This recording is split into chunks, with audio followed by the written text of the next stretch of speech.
আসসালামু আলাইকুম। আশা করি সবাই ভালো আছেন আর আমিও ভালো আছি। আজকে ডিম রান্না করব। আর ডিম কীভাবে সহজভাবে রান্না করা যায় অতি দ্রুত দেখেন।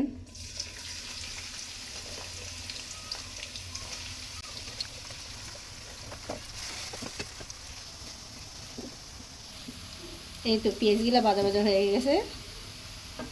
এখন আদা রসুন দিয়ে দিব পরিমাণ মতো। আর অবশ্যই এই রান্নাটার সঙ্গে আদা রসুন দিবেন। আদা রসুন ভাজা হয়ে গেলে এখানে আছে লবণ, ধনিয়ার গুঁড়া, হলুদের গুঁড়ো, মরিচের গুঁড়া, জিরার গুঁড়া।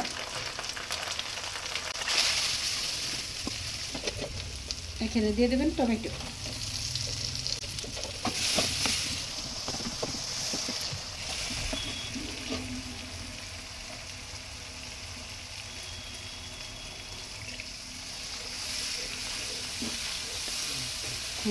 এই যে কষানোর পরে আমি কাঁচামরিচ দিয়ে দিলাম আর পরিমাণ মতো পানি দিয়ে দিলাম। অবশ্যই পানিটা লাগবে, কারণ আমি কাঁচা ডিম সিদ্ধ করব।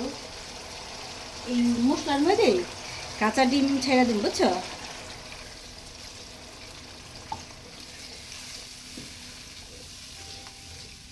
এই যে এখন কি করব, ঢাকনা দিয়ে ঢেকে দিব বলক আসা আগ পর্যন্ত।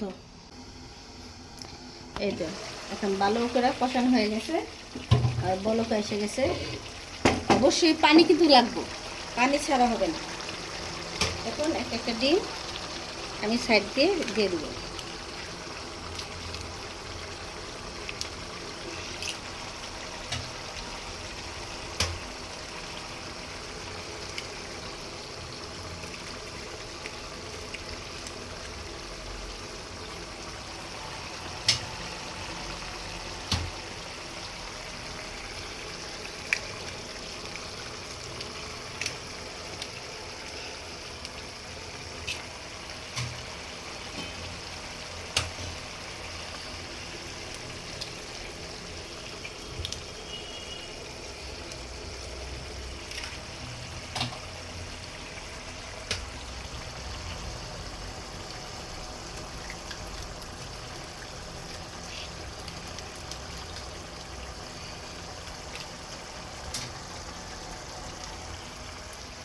এখন ঢাকনা দিয়ে ঢেকে দেব, আর যাতে বাপে বাপে ডিমটা হয়ে যায়।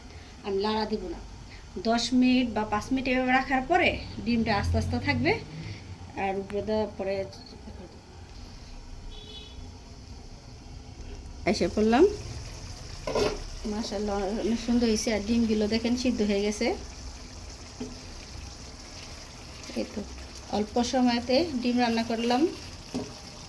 রান্নাটা কেমন হয়েছে অবশ্যই জানাবেন। আর ধৈর্য এমন একটা ফল, যে ফল পাকলেও মিষ্টি, কাঁচা থাকতেও মিষ্টি, খেলেও মিষ্টি। ধৈর্যের ফল আছে।